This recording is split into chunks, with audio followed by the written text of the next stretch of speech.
saya punya izin usaha dan bila mengikuti tender dan bisa mengikuti tender di instansi pemerintah. Apa hukumnya jika saya meminjamkan izin usaha kepada seorang teman dengan kompensasi 3% atau lebih dari nilai kontrak pada sebuah pekerjaan? Haram hukumnya, karena ini adalah penipuan.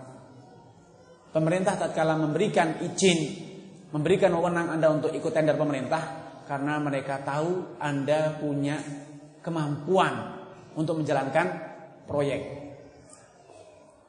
Sehingga ketika Anda sewakan, bisa jadi yang menyewa itu tidak punya kemampuan untuk menjalankan proyek, belum memenuhi standar pemerintah untuk menjalankan proyek pemerintah. Sehingga ini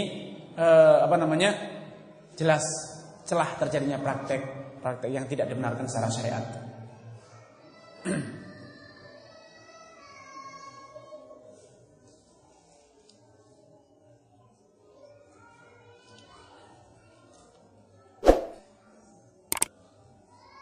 Saya pernah mendengar salah satu tokoh agama menyampaikan bahwa emas atau perak tidak boleh dihutangkan dengan alasan ini adalah riba.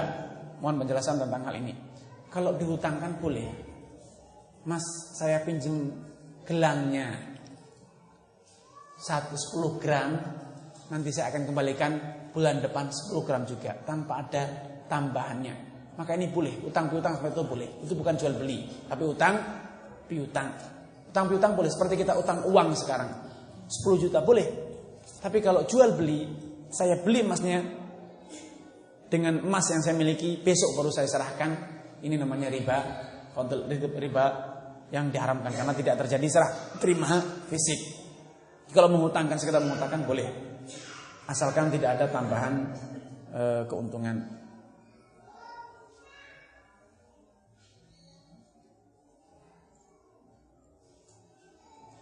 Saya seorang PNS, kadang-kadang ada teman-teman kantor yang memesan barang jualan saya dan saya bawakan besok harinya, bolehkah? Dan saya tidak pernah mempromosikan barang jualan saya. Kalau pesanannya itu tidak mengganggu pekerjaan, tidak dilakukan ketika kita sedang di kantor, sehingga mengambil waktu yang seharusnya itu kita gunakan untuk menyelesaikan pekerjaan kantor, memikirkan pekerjaan kantor, tidak masalah. Pesannya ketika sudah selesai di sore hari baru besok dibawakan, tidak masalah. Tapi kalau itu dilaksanakan ketika kita sedang bekerja di kantor, menggunakan layanan kantor, telepon kantor, menggunakan internet kantor, maka ini jelas bentuk dari khianat atau korupsi yang diharamkan secara syariat.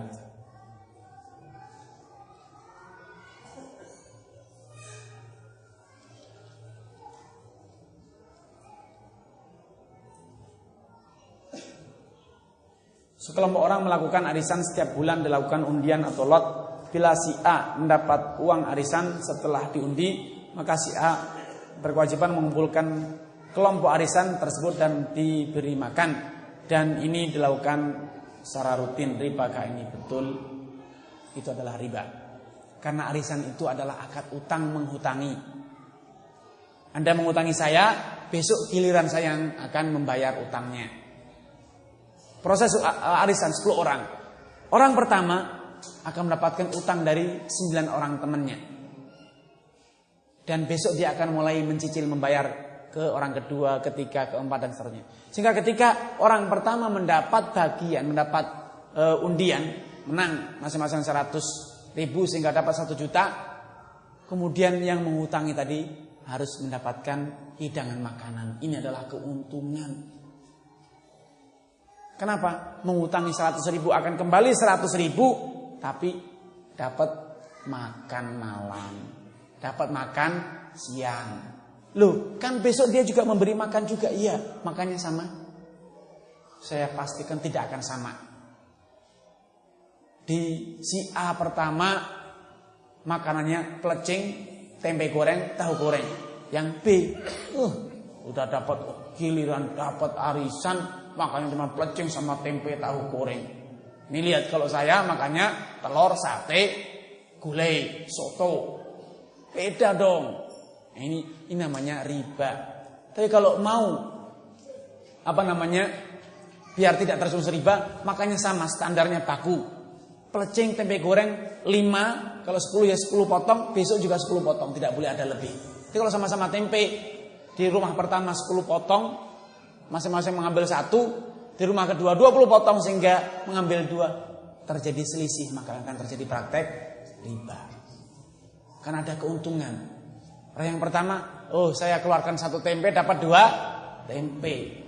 Kok gitu Ustaz? Ini karena akad riba. Kalau mau menggunakan sistem arisan yang itu adalah utang piutang, jangan ada makan-makan. Bubar setelah undian, pulang, tidak masalah. Tapi kalau ada acara makan-makan, maka itu rentan terjadinya praktek apa? Riba.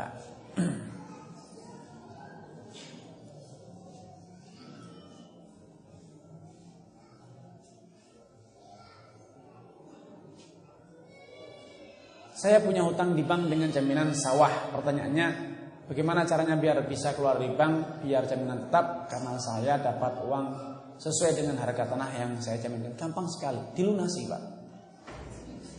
Saya jamin sawahnya kembali utuh, tidak dikurangi. Lunasi sekarang, sawah kembali, tidak akan, sehingga jaminannya tetap, tidak akan dijual oleh bank. Gampang sekali Pak. Lah kalau tidak punya uang untuk melunasi, ya sudah, jual saja tanahnya. Katakan kepada bank daripada saya harus bayar utang, tanahnya sudah buat kamu aja sudahlah. Kata mereka, saya bukan Bank Ahmad, tapi saya bank konvensional. Lalu bagaimana? Kalau Bank Ahmad boleh beli tanah, tapi kalau bank konvensional dosa besar beli, tidak boleh. Bahkan kalau saya sampai berani membeli tanah ini, maka saya akan dari atas turun itu bom waktu. Dari bank BI ditutup bank saya. Kenapa? Membeli barangnya nasabah. Lalu bagaimana? Ya dilelang. Datangkan pihak ketiga yang melelang tanah Anda.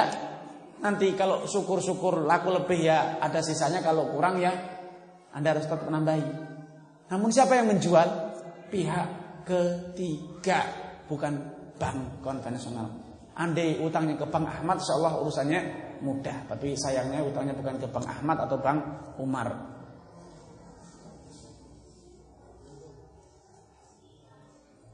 Saya beli sepeda motor pada teman dengan harga 8 juta, namun uang saya 6,5 juta. Sisanya saya cicil. Apakah cara ini termasuk riba? Tidak. Semoga motornya barokah, awet, dan semoga bisa suatu saat nanti beli motor yang lebih bagus.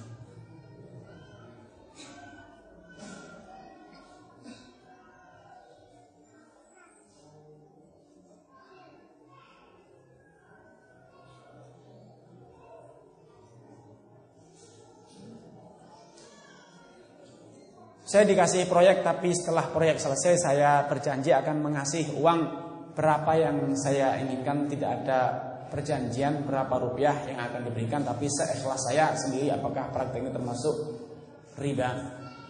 Kalau yang memberi proyek adalah seorang pejabat, baik di pemerintahan atau di perusahaan yang memiliki proyek tersebut, maka ini adalah uang suap dan itu haram. Karena pejabat dia tidak boleh meminta atau mendapatkan keuntungan selain yang telah diberikan oleh pemerintah atau lembaga atau badan usaha yang telah memperkeraskannya. Tapi kalau itu adalah calo orang luar, bukan pejabat. Anda seorang kontraktor, saya tunjukkan kepada proyek, tapi mau beri berapa saya harus diupahi karena saya menunjukkan, saya mencarikan. Ini boleh, namun nominalnya harus jelas. Tidak boleh seikhlasnya.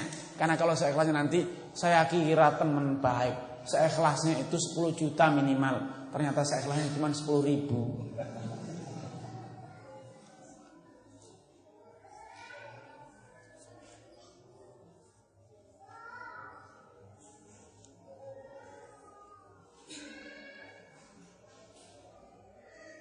Bolehkah kita beli laptop 1.500.000 tapi kita bayar 1 juta dulu, 3 hari kemudian kita lunasi karena kita sudah jual laptop itu seharga 2 juta? Boleh, semoga barokah. Ini jual beli tidak masalah. Kalaupun belum bayar kemarin, bilang saya bayar 3 hari lagi, karena dengan harapan bisa menjual sebelum 3 hari, boleh, tidak masalah.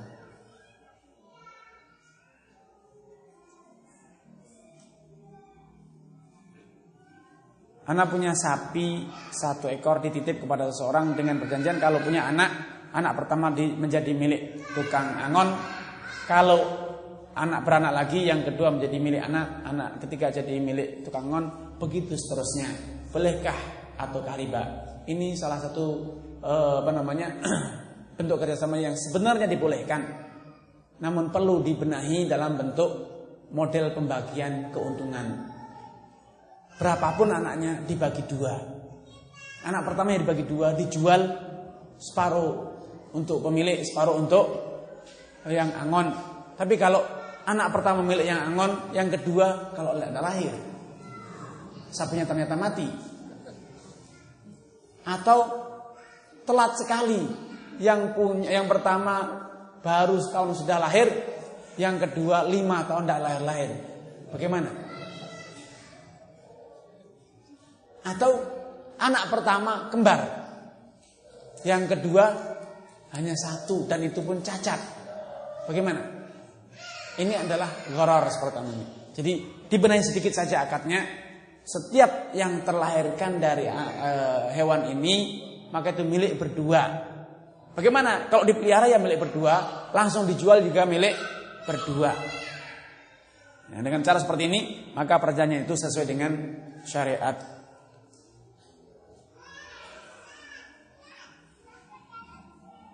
Mohon dijelaskan cara menghitung zakat dari barang dagangan dalam toko seperti sembako. Syukran. Ya, kalau ingin menghitung zakat perdagangan maka harus ada penilaian aset, penilaian barang dagangan pada waktu telah jatuh tempo bayar zakat. Sekarang jatuh tempo, maka sekarang kita harus taksir semua kekayaan yang ada di di toko kita, barang yang diputarkan, barang yang diperjualbelikan. Meja kursi tidak termasuk kalau itu tidak diperjualbelikan. Komputer tidak masuk, kendaraan tidak dihitung. Yang dihitung adalah barang yang diputar, yang diperjualbelikan. Alat industri tidak masuk, alat untuk berdagang tidak masuk, toko tidak masuk. Yang dihitung hanya yang berputar terus. Ini namanya barang perdagangan. Itu berapa nilainya? Ditambahkan dengan uang yang ada di tabungan kita, di laci kita, di bawah bantal kita, di total keluarkan 2,5%-nya, itulah zakat yang harus kita keluarkan. Ya, cukup sampai sekian. Masih terlalu banyak pertanyaan yang belum sempat ditanggapi. Semoga Allah Subhanahu wa taala memberikan kesempatan kita pada lain waktu untuk menanggapi pertanyaan-pertanyaan yang masih tersisa. Wassalamualaikum warahmatullahi wabarakatuh.